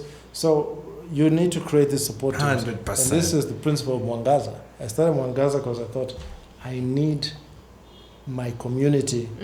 I need to build my community. So I do AA once a week. I do Narcotics Anonymous once a week. It's not enough. I still have a lot of time on my hands. To prepare for this, I went online. Men. Looked what it was all about. Before I do the Citizen Spaces, I researched. So I'm taking an active role in my recovery. Now, the naysayers, those people who tell me, man, you're being too open, hautapata kazi, that's their fears. Yeah. So I'm learning to put space. Yeah. I will listen to you. Yeah. Thank you for your feedback. I understand your concern. I But will go this way, Yeah. I'll go that way. It's my choice. The consequences are mine. Yeah. So it's not been easy. 2 years. I left that employment. I'm trying to build Mwangaza or Sunday.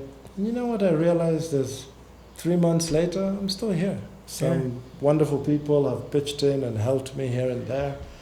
They believe in what I'm doing. I have a vision of setting up my own rehab facility, doing it right, the very first one in Tanzania.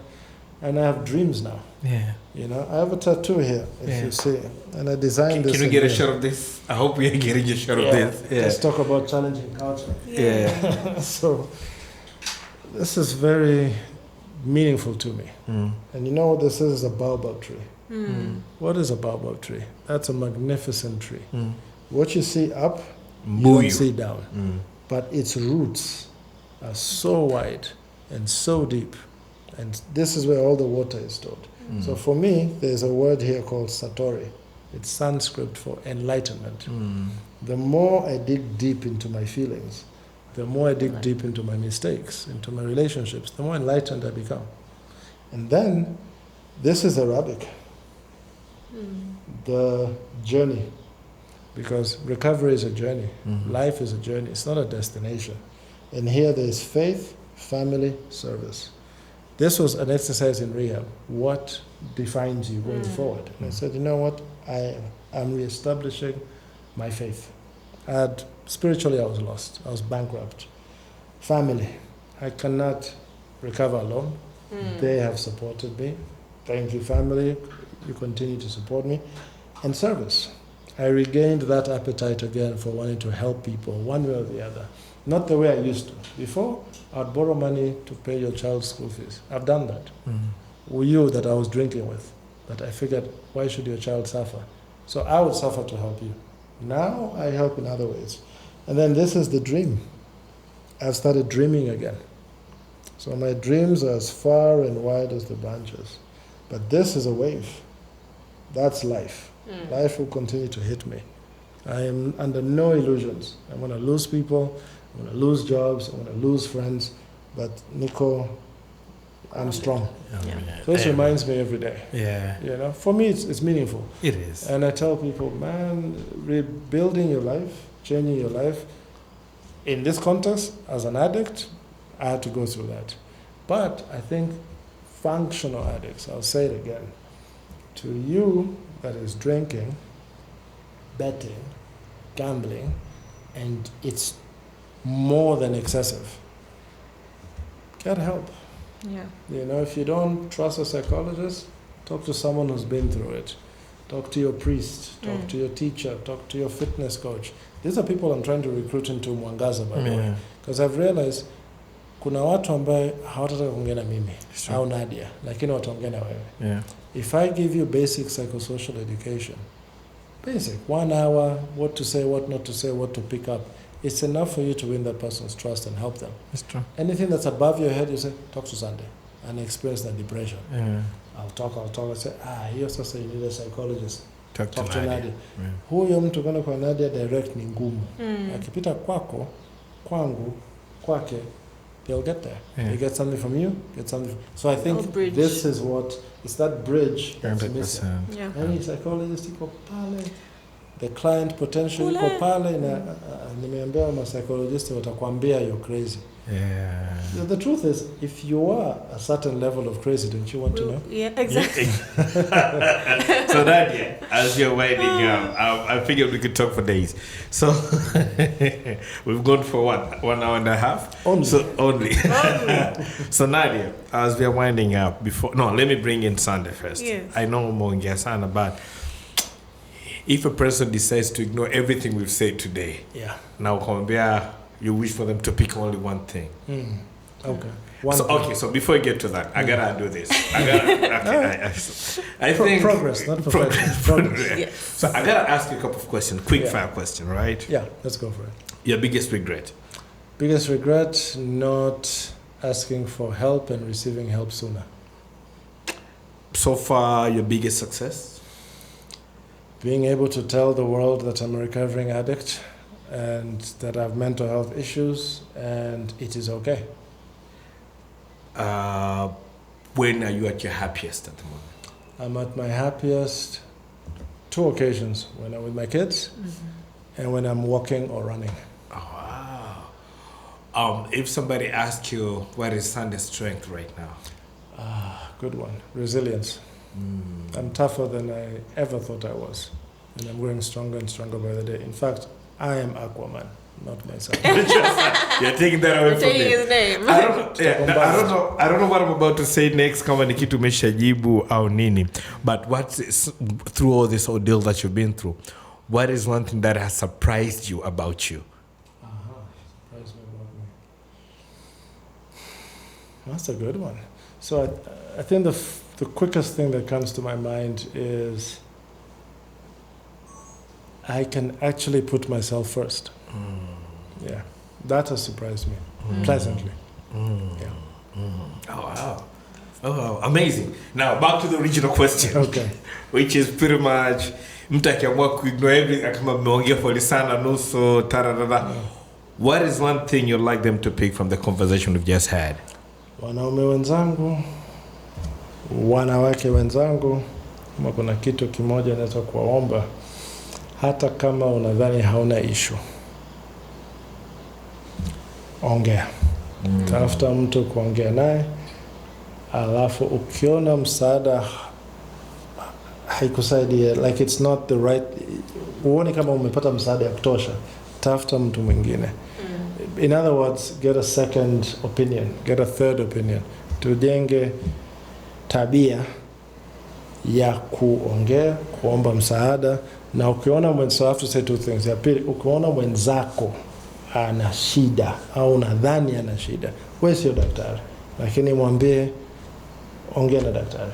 Labda ongea na Mwangaza wa Sunday watafute au Mind Matters, lakini umjali mwenzako. Kama wale marafiki zangu na familia walivyonijali, kunikalisha chini na kuniambia wewe tuko tayari, tafuta msaada. Yani tafuta msaada and get help. So yeah, wewe mwenyewe omba msaada na pokea msaada. Kuna kuomba afu pokea. Na mwenzako, mjali mwenzako. Nadia, what would be your take? Like, what would you be taking away from this conversation? Everything. No, but really, one, I think this is my most favorite podcast. Wow. My most favorite recording so far. Lakini nadhani, in one way or the other, we are all capable. So, as a community, tukumbuke kwamba tatizo la uraibu, like, or addiction, sio la Nadia or Michael or Sunday. Au CEO, au polisi. Sisi wote. Yeah, tuna uwezo wa we are capable of falling into addiction. Wote. Some of us more so if there's a genetic predisposition, lakini wote. And any other mental health concern. Usiseme tu Michael ana depression, ukajiona wewe you are not immune. You're not immune. Not me. I see a psychologist. I mean, I've been secondary traumatized. I've been depressed. I have my own fishbowl of problems. Lakini ni kuanza mwenyewe kujua kwamba na wewe pia una uwezo kupitia changamoto zote. Kama utavoumwa, kama yani utavopitia stresses na changamoto za afya ya akili, nazo you're not exempt, you're not immune. Yeah. So kama community, kama society, kama individuals, tuanze kubadilisha ile narrative ambayo tunaikubali sasa hivi. Najua it's easy kusema okay, lazima tuwe hivi na hivi, na whatever the status quo is, tunaenda nayo kwa sababu ni rahisi kuenda nayo because that is the ideal, we're wanting that. Right? Lakini kiukweli binadamu, yani our lives are a series of mistakes, and mistakes don't make us losers or failures. It makes you human, and mistakes are opportunities to learn. Yeah. Unajifunza kuhusu wewe, najifunza kuhusu Sunday, najifunza kuhusu Michael, najifunza kuhusu Pablo, right? it is learning opportunities. Kumbuka ulipokuwa mtoto, hukuzaliwa tu umetoka hapo ukaanza kutembea. Umenyanyuka, umedondoka unyobamu, ukalia, ukanyanyuka tena, ukatambaa, ukafanya you fall, you get back up. So kumbuka that resilience ambayo ulikuwa nayo, kwa sababu usingekuwa na hiyo resilience as a child, leo hii usingeweza kutembea. So one, give ourselves grace kwamba tutapitia changamoto nyingi, zingine zitatuzidi, zingine hatuna resources za kucope nazo, lakini duniani kuna watu wanazo hizo resources wanaweza wakatupatia, kama ni Sunday, kama ni mimi, kama ni Michael, kama ni mtu yoyote mwingine. Kuna watu ambao wanazo labda hizo resources kwa sababu wamepitia tayari hizo changamoto, au wameenda shule, wamesoma, or whatever. Wamezi experience, wameziona. Right? So we won't have all the solutions. Sometimes tunahitajiana. And that's why I love our culture as Africans. We have our whole concept of Ubuntu, I am because you are, and we are holding each other, and we keep each other accountable, we hold each other's hands, we walk. Because if I move forward, you're also moving with me. Because if we're tied to one another, mimi nikifika pale na wewe nimekuvuta. Imagine sasa tukaanza kutembea actively kusema okay, simama na wewe simama, tuende ni zetu. How far we will reach. Tunaanza kuipoteza me I feel as a society, as a culture, maana tunataka kuadopt ideals za watu wengine ambao sasa hao wengine ukiwatazama wanataka kuadopt hizo ideals tulizokuwa nazo. So let's not forget who we are and where we are coming from as just a collective African community, wa Tanzania. Najua kuna culture zetu zingine, tabia zetu ambazo watu wanasema wa Tanzania wako hivi. Najua recently we had our neighbors there walitusema a certain way. Lakini kiukweli tuna strength zetu. So ni muhimu, like what you're saying, your caring is a strength, but at that point you didn't recognize it, acknowledge it kwamba hii ni nguvu yangu, and used it appropriately to serve yourself and to serve others. No matter it was serving, you're serving others to your detriment. Sindio? If I am well, others are exactly better. So tuanze kuangalia nguvu zangu mimi kama Nadia, na ambapo nina mapungufu nisiwe ashamed kusema hapa nimeshindwa, and I need help, na kutafuta mtu ambaye unaweza ukamwamini, you have the trust, unaona kwamba huyu anaweza akanisaidia, na kama umeenda kwake na akashindwa, isiwe mwisho wa mstari. That's not how it works, right? There's a next person and the next. So tuanze kubadilisha hiyo narrative. Na kama wewe ni mzazi, anza kuibadilisha na community chako, your own small village, which is a huge village. Kuambia watoto wako I love you. Yes. Sijasahau challenge. Exactly. I'll take it. I'll talk to my mom. Yeah, and everyone speak to your say I love you. At least you can choose who to start with. Break that ice with one person. Kama utaanza na mama, au utaanza na baba, au utaanza na mwanao. Kama hujamwambia mwanao, tafadhali please mwambie, usimjengee traumas. Right? Usijali jibu. It's your message. Exactly. It's for you. One thing that you got from this? Oh, wow. I've never had something. No one's ever actually asked him. I have never asked him. You don't care. I was about to close the podcast. Yeah, I got I was already. Oh, you really. See, this is why this is my favorite episode. I'm telling you. The struggle is to pick what to say, because I picked a lot. That's a good struggle. Yeah, it's this. But I think one, when you say progress is not perfection, it made me realize, one, there are things that I was thinking about when nilikuwa najua kwamba ni tatizo langu mwenyewe. I still have issues with. I am one of those people ambao I'm all out to help people, and I always try to put a lot of other people first before me. Yeah. And I usually look at it as kindness, Yeah. but then maybe it could actually be because I have some issue that I haven't dealt with. Yeah. So it really got me to think about a lot of things. It got me to think about going back to therapy and try to unpack more. It's been a while since I went there, but you really and I think your story may resonate with a lot of things that you've said here. In terms of the struggles I've had, made me think about it. I really grieved when I lost my dad. it may be like, or when I try to really show up for people, am I doing it for them? Or it's more about me because it makes me feel good, or it makes me feel important, and it makes me feel like, you know, when you appreciate it, it makes me feel good. Good to ask yourself this question. Yeah, it really got me. So I don't know if, I mean, I'm going to tell my mom that I love her. Good. And my brothers and my sister. But I think for me, it's more like, Michael, maybe it's time for you to also, you know, go and unpack some of the things that, it's at least for me, it's been that. It's been like, I need a call for action. Come on, Michael, go out. Yeah, self-love, 48 hours and 2 hours where just you, or you and a few other people were thinking the same thing. Because you have to remove the noise. You know, I took rehab positively. I said, you know what, I will never have this chance again. Let me take everything I can. And if you may allow me, I have a lot of people I have to thank because I didn't do it on my own. Obviously, my family. That's my primary support structure. People don't have that. I was with people who their mom said, I've had enough. So they have to deal with that as well. My family, thank you. My mother, my kids, doing an incredible job raising them as I'm rebuilding my life. It's you know, the seesaw goes that way. So I'm grateful. My secondary support team, that's Alcoholics Anonymous, Narcotics Anonymous, ADHD. I have another Christian group as well. All of you, man, they help. And then my tertiary support team, that's the professional psychologists, psychiatrists. I talk to them every month. I don't wait until there's a crisis. I don't. That's not my reaction anymore. I'm proactive with my...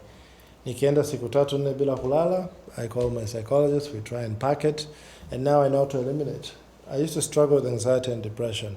That's being managed well. Right now, when I lose sleep, it's mostly time mismanagement, watching TV at midnight, those sort of things. So I know it's not anxiety. I was excited to come to the show.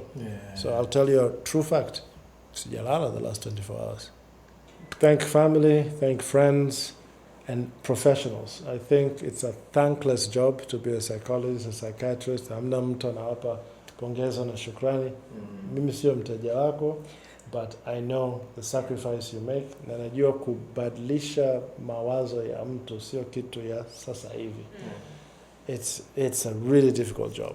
Na ningependa watu wawe open kuongea na psychologisti na pia na wenzako ambao wamepitia haya mambo. Na ni mila yetu. Wanawake wanaongea sana kuhusu haya mambo, wanaume bado tunahitaji kuchangamka kidogo, lakini sisi hatuishi Uingereza, hatuishi Marekani. Kuna sehemu ambayo bana unahitaji appointment, ulipe ili uweze kuongea mambo yako. Lakini sisi bana mitaani tunaongea, lakini naomba tuanze kuongea vitu pia vya maana.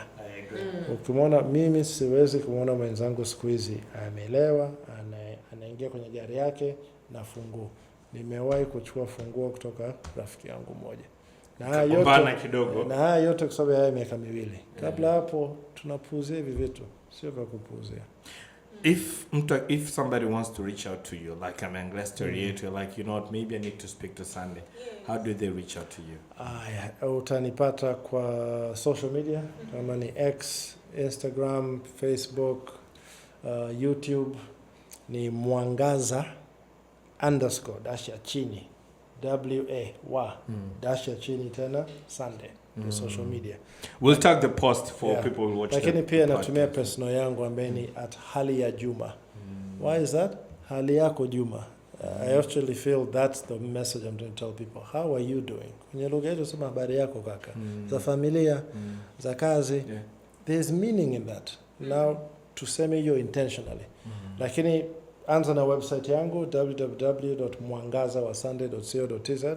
Utaona articles nimeandika, tuna load ma video za watu. I put all my live shows pale Jumanne na Alhamisi saa 1:15 hadi saa 12 utanipata kwenye Instagram live. Naongelea story yangu, stories za watu wengine ambao wananiruhusu kusoma hizo story. Na pia namba yangu naiweka wazi 0788664508. Nipigie, tutembee. Napenda kutembea na kuongea. Mwisho wa siku umepunguza mafuta kidogo, umetoa jasho, na hata kama uongei angalau umetoka nje. 100%. So and this is the end of our episode Katika leo. Like Nadia said, probably I've enjoyed the conversations, Thank you, man. Sunday.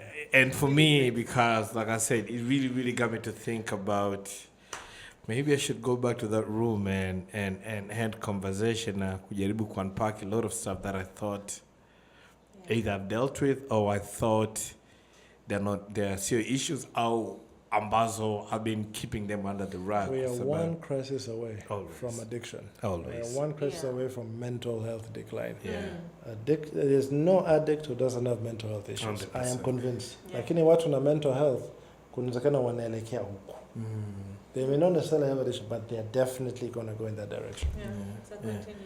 Na kitu kingine unaweza ukaangalia like Michael, I'm a proponent of people seeking support, but sio kila because what changamoto zipo na tuna tabia tofauti ambazo zinatufacilitate kuwa na afya ya akili nzuri na kuna tabia zingine ambazo zinatupeleka towards the other end of the spectrum kuwa na afya ya akili ambayo imeterereka. Sio terereka is the word. Nimekuelewa lakini tumekueleweka hivi tumekuelewa. Iliyoshuka yani. Ambayo ukishuka sana unaanza kuingia sasa kwenye magonjwa ya akili and etc. Lakini sio kila kitu yani I don't want you to overanalyze yourself. Sema kwa sababu I'm overhelping labda kuna issue. Sometimes there is no underlying deeper issue. It's just that's your strength. Wewe ni mtu wa watu. And people wako comfortable kuongea na wewe. Ndio. Umuhimu ni kujijua mimi ni mtu wa watu. It's a strength. Like your ADHD, anyone with a developmental it's a superpower. Once you know it and how to use it. Yeah, it is a superpower. She said right? that on the pod But I need to know how to use my superpower. I like to speak about Naniliu Superman. Superman has whatever those laser eyes. Anajua. Akitoa miwani anaweza kaharibu kila kitu destroy. Lakini hiyo superpower inaweza kumsaidia kusaidia watu kubadilisha vitu. But anaitambua and so anajua kwenye context ni sihitaji kuvua miwani beam through everything. I put on my glasses. So ile strength can also be a disability at the same time. Ni muhimu tu kujua naitumiaje to my benefit, to the benefit of the people that surround me. And so sometimes there isn't any deeper issue. Sometimes it's Mungu amekuumba wewe mtu wa watu and that's your strength and that's that's part of who you are. Lakini nijue jinsi ya kuitumia ili isiniumize na isiumize watu. But also go to therapy. Free you keep us now and then. You keep us you keep us alive. This is how I can take my kids to school. 100%. So please speak to us. Speak to professionals. Na mwingine kama you're unable, like also this type of insight, saa nyingine hutaweza kuifikia mwenyewe. You need someone who's gone through and understood the mind and understand all of this. Kukusaidia kubadilisha perspective. So you have the podcast, I have the lived experiences, we're your psychologist, kuna mwingine ambaye yani we all wote tufanye kazi pamoja. We are an ecosystem. We are. Yes, 100%. Guys, Ubuntu. I am because you are. Guys, I don't think there's anything more for me to add or from us. Come on, we enjoy the episode and we hope we enjoy, but I think the most important thing is people are telling the truth. So this is Sunday's truth. It doesn't have to be your truth, but at least you're trying to show you, no matter what you're going through, there's always light at the end of the tunnel, as long as you're willing to put in work. So catch us at Man the Podcast on Twitter, Instagram, Facebook. Let us know what you think about this episode. Now, like I said earlier, kama kuna mtu mwingine kuna story, there are things you think we should speak about more, tukiwa na aim ya kujaribu kuunpack na kufundishana zaidi sisi kama wanaume. Let us know, send us a DM. And we'll make it work. That's it from us. Ni at Man the Podcast on Twitter, at Man the Podcast on Instagram, link kwenye bio, YouTube channel, subscribe, Apple Podcasts, Boomplay, Spotify, Audiomack, and any other place ambazo you can access the podcast. Go listen to this one and enjoy it out. Till next time, peace. Live. You're listening to Live with Man, the podcast.